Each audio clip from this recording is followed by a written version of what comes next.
As you can see, this week I'm on the move again.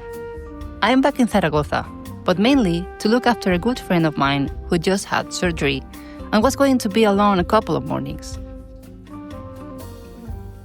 This is Otis, a rescued cat who was terrified of me when we first met.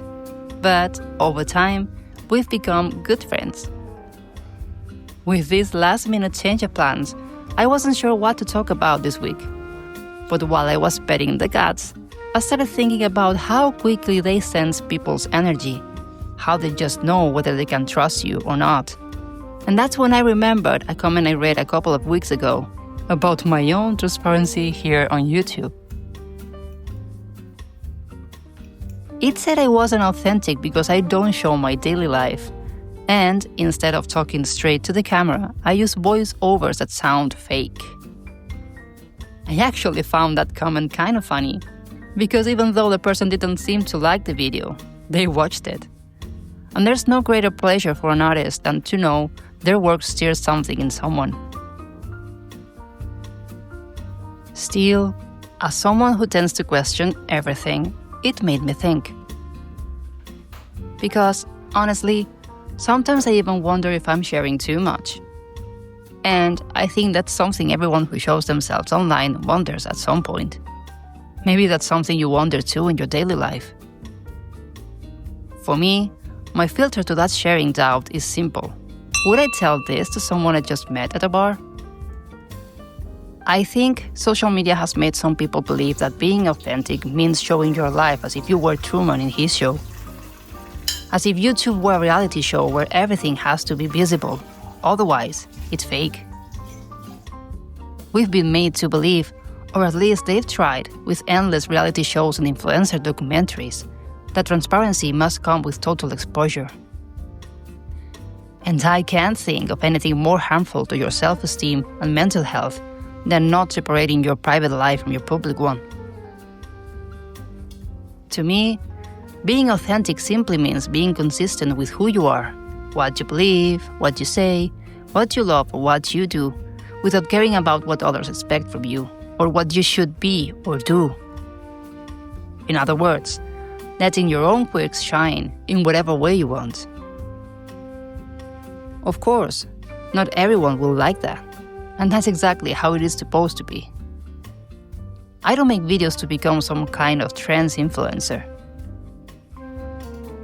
Those of you who already know me know that sometimes I show you the pretty side, and other times the not so pretty one. Sometimes I dress up, and sometimes I don't. I move in cycles, like the moon, because that's how I think we humans work. To me, each of my videos is a small piece of art. I don't even know how to classify them. Sometimes they're vlogs, sometimes they look like tutorials, and sometimes, well, they're just little experiments.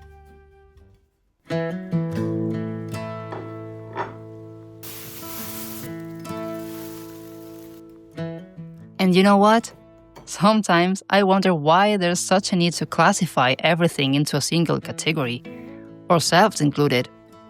Why define ourselves by just one job or by a single thing we do, when in reality we are a mosaic of many parts? These videos, for me, are a kind of a ritual. Through them, I practice a form of alchemy, turning what happens to me into something I can learn from. It's a process I love because it brings together so many of my passions. Storytelling, writing, filming, sound, even going on little adventures to find the right shots.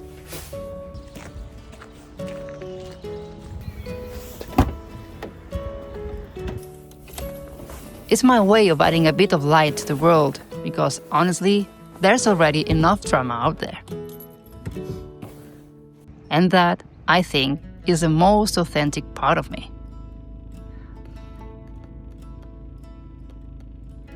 That's also why my videos tend to go against what the algorithm likes.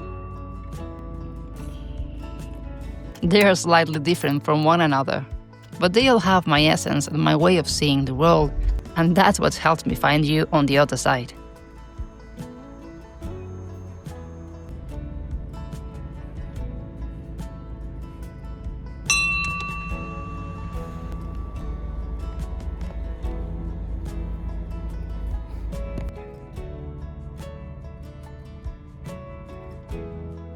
I know some of you like when I talk directly to the camera because it feels fresher, and you always cheer me on when I try.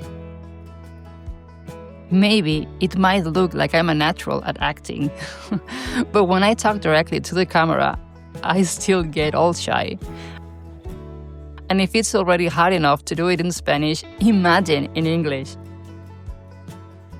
When I see my friend Lisa from Of Hills and Hearth speaking so effortlessly and charmingly on camera, I think, wow, I wish I could talk like that. But well, she's Scottish and I'm from Spain. Still, thanks to these scripts and to you, I'm improving a lot.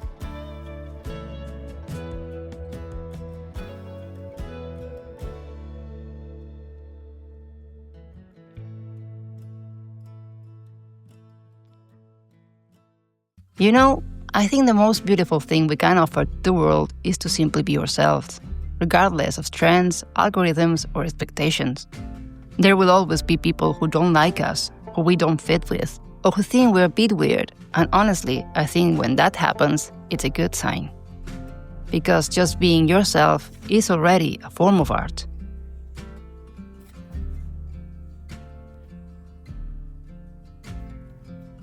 And since I love to experiment, I thought that for the next video, I'll show you my real process of how I make them, from the first idea to the final result. My own little alchemy process. I have no idea how it will turn out, but it might be fun. Who knows, maybe you'll feel inspired to try it too. So, tell me, what is that very you way of doing things that makes you feel authentic? I'll see you in the comments. And by the way, thank you so much to everyone who reached out to commission an illustration. The first round is already full. Have a nice week.